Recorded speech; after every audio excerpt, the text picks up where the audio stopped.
dia! Vamos aprender mais alguns cálculos sobre folha de pagamento? É isso que nós vamos continuar fazendo na aula de hoje.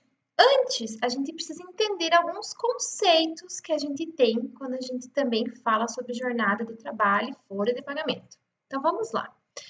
Alguns conceitos são turnos ininterruptos de revezamento. O que significa isso? Então, existe o nosso amigo Oliveira, que ele fala o seguinte: conceitua-se o trabalho realizado em turnos ininterruptos de revezamento como aqueles que submetem o trabalhador a horários de trabalho variados a cada período, por semana, quinzenalmente e assim por diante. Por exemplo, aquele trabalhador em que em uma primeira semana o empregado trabalha das 6 ao meio-dia, na segunda semana, do meio-dia às 6, e na terceira semana, das 6 à meia-noite. Na quarta semana, da meia-noite às 6 da manhã. Então, esse é um exemplo de jornada de trabalho com turnos ininterruptos, que é quando varia o horário de trabalho daquele funcionário. 15 dias ele vai trabalhar um horário, depois 15 dias no outro, ou semanalmente, conforme o acordo que foi realizado com a empresa, ok? Sempre tem que cuidar o que está no contrato de trabalho, qual que era a proposta de trabalho, enfim, que esse funcionário assinou lá com a empresa, tá? Turnos fixos é o contrário. Então, ele vai ter um turno quando a empresa não necessita de revezamento de turno, então você foi contratado para trabalhar da meia-noite às 6 da manhã, esse será o seu horário, indiferente se mudar semana, se mudar a cada 15 dias, são turnos fixos. O horário que você foi contratado é o horário que você vai trabalhar sem mudança, tá? E aí, nós temos o famoso banco de horas. O que significa banco de horas? Esta é uma prática comum dentro das empresas. Podemos conceituar o banco de horas como efetivamente um banco onde nós vamos guardando todas as horas extras trabalhadas para que em um determinado momento a gente tire essas horas em folga. Esse banco de horas, pessoal, ele deve ser acordado entre todos os funcionários da empresa. Então, a empresa vem com essa ideia de banco de horas, faz um acordo e se os funcionários aceitar, existe essa possibilidade do banco de horas. Essas folgas que o funcionário vai acumulando dentro do banco, ela tem um prazo para ser tirada, né, para ser feita essa folga. Só que essa folga, ela só vai ser realizada conforme a disponibilidade da empresa. Por exemplo, eu tenho ali uma semana de horas para tirar e semana que vem eu não vou trabalhar. Não é assim. Nós temos que entrar em contato com a empresa e ver a disponibilidade de você estar tirando aqueles dias no período que você está escolhendo, tá? Então, não é o funcionário que escolhe. Tem que ter um acordo entre o funcionário e a empresa para que essas horas sejam tiradas como folga, tá? Tempo à disposição do empregador. Então, agora nós vamos ver alguns conceitos e vamos aprender a fazer os cálculos desse tipo de trabalho, tá? De hora trabalhada. Há algumas situações em que o empregado, ele não está exercendo efetivamente a sua função, no entanto, ele fica à disposição da empresa e recebe para isso. De que forma? O primeiro deles é o chamado sobreaviso. Então, é quando a pessoa fica de sobreaviso.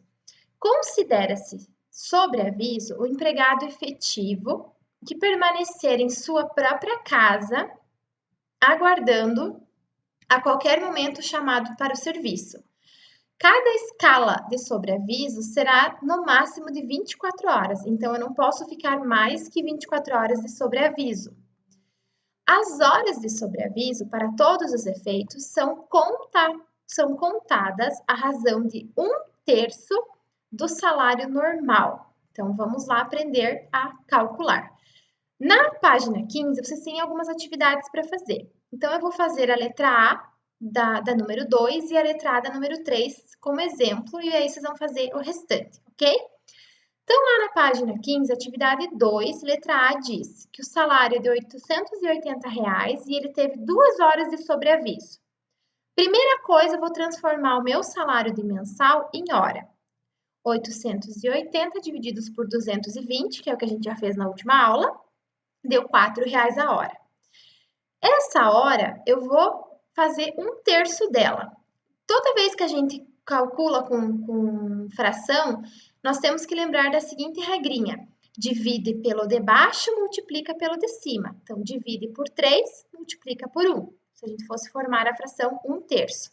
Então, R$ 4,00 que é a hora, divididos por 3 do 1/3, multiplicado com 1 do 1/3, certo? O 1 em cima, o 3 embaixo. Divide pelo de baixo, multiplica pelo de cima. Deu igual a 1,33.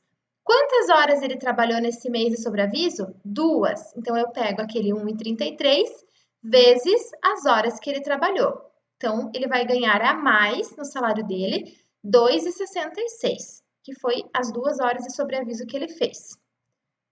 Deu para entender? Quem tiver dúvida, me chama para a gente conseguir. Mas sigam esse exemplo da letra A que não tem erro, tá?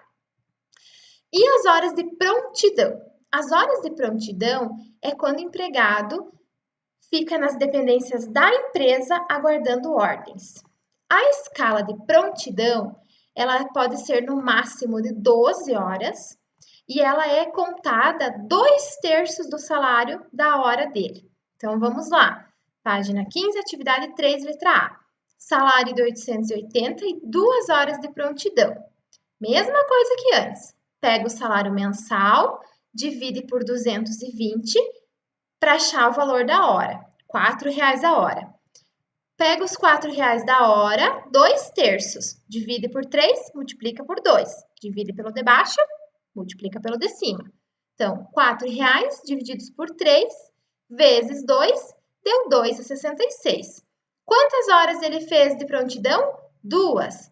2,66 vezes 2 igual a 5,33 a mais que ele vai ganhar no salário dele. Deu para entender? Pessoal, não tem erro, tá fácil por enquanto.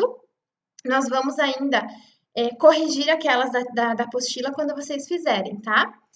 Então, a atividade é a página 15, atividade 1, 2 e 3. A número 1 é de assinalar, vocês podem copiar no caderno somente a questão correta. A número 2 e número 3 são cálculos que vocês vão copiar, letra A, B, C, responder e tirar a foto para a prof. Quem tiver dúvida, quem tiver dificuldade, me chama que eu explico novamente, certo? Beijo grande, pessoal, e bons cálculos para vocês. Até mais!